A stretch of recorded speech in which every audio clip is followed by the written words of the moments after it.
हे देवी, मेरे भगवान ने कहा था कि हे कर्दम तुम विवाह करो तो मैं तुम्हारा पुत्र बनूंगा। वो भगवान मेरा पुत्र बनेंगे, इसीलिए मैंने तुमसे विवाह किया था।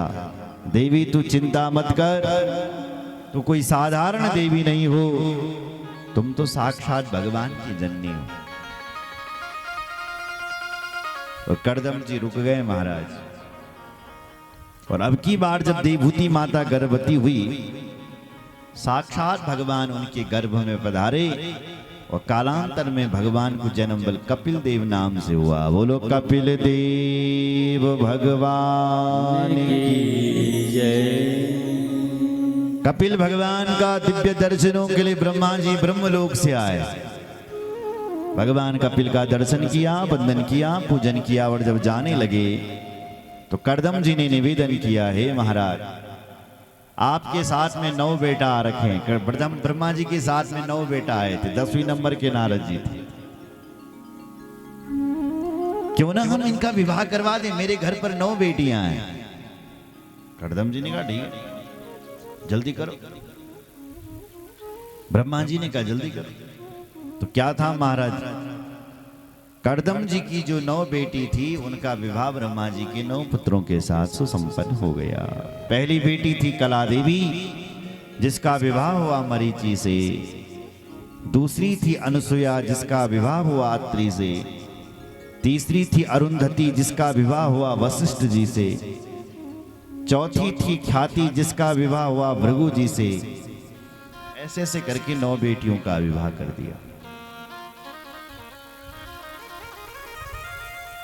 और कर्दम जी न चाहते हुए अब घर छोड़ करके चले गए महाराज। देखो भाई, घर में कितनी भी अनुकूलता क्यों ना हो, फिर भी बल घर से, परिवार से, बिजनेस से वैराग्य होना चाहिए। घर वाले लोग निकालें तब भागेंगे, तब क्या भागेंगे, क्यों? पहले छोड़ना शुरू करो। कुछ लोग छोड़ ही नहीं पाते हैं, तब मरते समय वही ध्यान आता है, इतना पैसा है मेरा वहां रखा हुआ, इतना धन है, इतना ये सब है, संग्रह करने में लगे रहते हैं जिंदगी भर। बाल सफेद हो गए, शरीर बिल्कुल बूढ़ा हो गया, घुटनों की में पीड़ा होनी शुरू हो गई, पर लोभ अभी भी नहीं गया। अभी भी यानो लगनो कि यूं म्यारो छो। शरीर संकेत दे रहा है अब छोड़ दो, लेकिन छोड़ने का नाम नहीं है साहब। तो कर्दम जी ने आज घर परिवार सब छोड़ दिया। देवभूति मां कल तक 9 बेटियों की किलकारियों से घर गूंजता था, आज सन्नाटा छाया रहता है, उदासी छाई रहती है। एक दिन अपने बेटे कपिल के पास मां देवभूति आती है और बेटे से पूछती है, बेटा निर्भिन्ना भूमन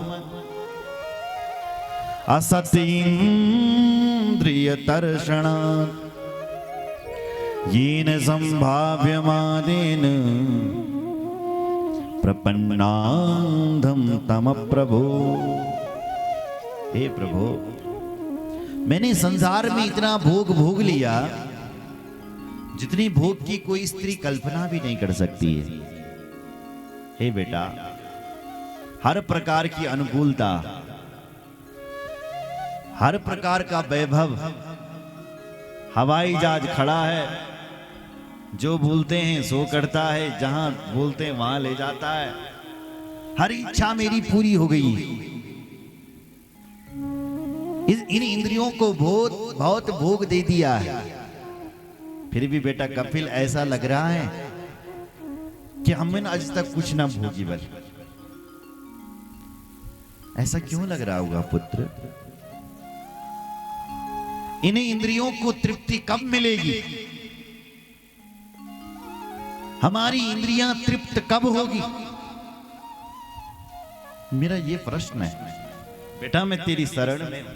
हे पुत्र, तम त्वागताहं शरणं शरण्यं स्वभृत्य संसार रतो कुठारम जिज्ञासयाहं प्रकृते पुरुषस्य नमामि सद्धर्म विदाम वरिष्ठम। हे पुत्र, मैं तुम्हारी शरण में हूं। तम त्वागताहं शरणं